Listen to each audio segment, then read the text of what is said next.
من بعد ما تقاسمت معكم البنات هاد الوصفه اللي هي عباره عن وصفه علاجيه للزكام، علاج الكحه، علاج الكحه الجافه، الم في الراس، الم في الجسد، اعظامك مدقدقين، الحمى، الرجفه. البنات هاد الوصفه مجربه مني شخصيا، وصفه اللي جربتها ونقداتني، اللي ما تمكنش مني الحمد لله المرض، وصفه اللي كنداوم عليها يوميا البنات. المكونات ديالها في لا فيديو، كنتمنى تشوفوا هاد لا فيديو. بالنسبه للفيديو ديال اليوم البنات جبت لكم تركيبه ديال عصير اللي هو كيرفع لنا نسبه ديال فيتامين سي في الجسم. من طبيعه الحال فاش كترفع على فيتامين سي في الجسم كترتفع المناعه وما كيتمكنش منا المرض. البنات هاد الوصفه هي وصفه علاجيه. البنات اللي كيتشكوا من الم في الحلق، الم في المفاصل، الم في الراس، الزكام، سيلان الانف، الكحه البنات الجافه، الوصفه كنعطيوها حتى للوليدات الصغار البنات. وصفه روعه وعلاجيه بامتياز، لانها كترفع لنا المناعه في الجسم، وفاش كترفع المناعه ما كيتمكنش منك المرض الحمد لله. الوصفه البنات اولا العصير مجرب لانه كنواظبوا عليه. بالنسبه للناس اللي مرض ياخذوه يوميا، والناس اللي ما مرضش ياخذوه كوقايه، لان المكونات ديالو الا ما نفعتكش ما غاديش تضرك. مكونات روعه وكترفع فيتامين سي، نسطر عليها سمحوا لي، كترفع لا فيتامين سي في الجسم، ولا فيتامين سي هي اللي كتحقق ديك المناعه المرتفعه وما كيتمكنش منك المرض. والحمد لله كنتمنى الشفاء العاجل للناس كاع، والناس كاع اللي مرض.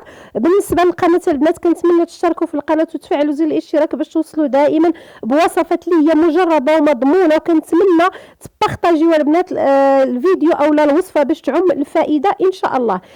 بالنسبه للعصير ديال اليوم غادي ناخذ البنات جوج ديال برتقالات. كنعرفوا بان البرتقال هذا هو وقته موجود البنات، موجود والحمد لله.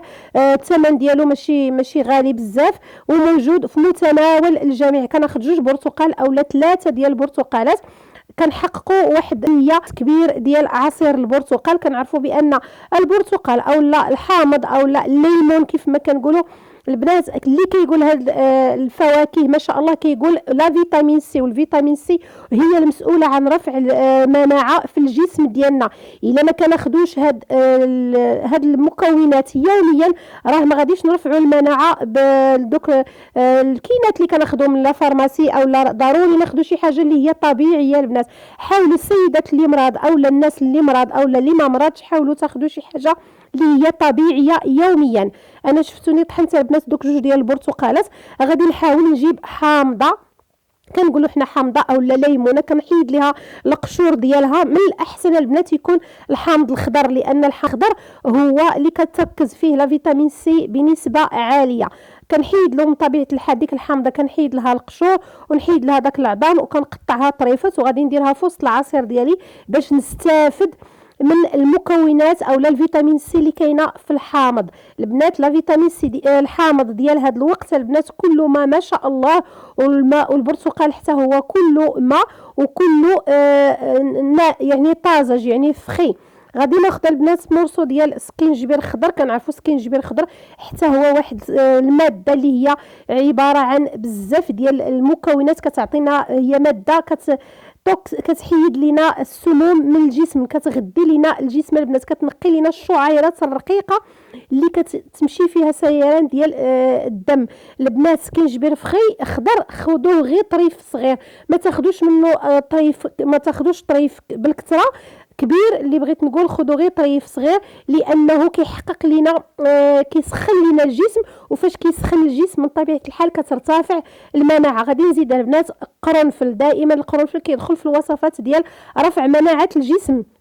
كناخذ 3 د الحبات 4 ديال الحبات في النهار البنات، ما نفوتوش هاد الكميه. صافي كنطحن المكونات اللي عندي، ما تمشيو فين مازال غنزيد واحد المكون اللي فيه بزاف ديال الفيتامينات كتغذي لينا الجسم البنات، وبه يتشافى لينا كاع الامراض اللي عندنا. البنات اللي كيتشكوا من داك سيلان ديال الانف اولا الترويحه اولا البدايه ديال الترويحه، ما بغيتش نقول البنات السميه، البدايه ديال الكوكو كيف ما كنقولوا ضروري البنات ما تاخذوا لا فيتامين سي في البدايه باش ما يتمكنش منا المرض، لان الا تمكن لا سمح الله والله يحفظ الله يحفظ كل واحد فينا راه كتكون المعاناه من بعد. فاش كنطحن البنات العصير ديالي هذه هي الختوريه ديالو ما شاء الله كيكون كاس اللي هو غني فيتامين سي، وغادي نزيد فيها البنات باش نحلي غادي نزيد فيه ونزيد له قيمه غذائيه عاليه، غادي نزيد فيه معلقه كبيره ديال عسل يكون طبيعي. من طبيعه الحال كناخذوا عسل اللي يكون طبيعي وهو كيكون معالج، غير العسل غير بوحدو في ماء دافي يوميا البنات على الريق هو واحد الشراب اللي هو شفاء لكل داء.